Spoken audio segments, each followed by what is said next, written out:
అయ్యా car party leader cum MLC Ravinder Rao sir చెప్పుండ్రిగా. ఆమె మాట్లాడిన తీరు ఖచ్చితంగా ఆక్షేపణీయం.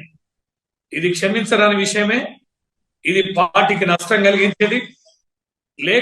లేఖలోని అంశాలు బయటకు వచ్చినాయనే దాని మీద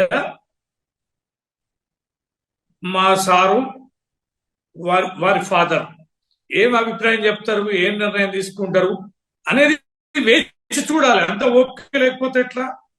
దృష్టికి వచ్చింది, ఓకే, అది కేసీఆర్ గారు మాట్లాడతారు.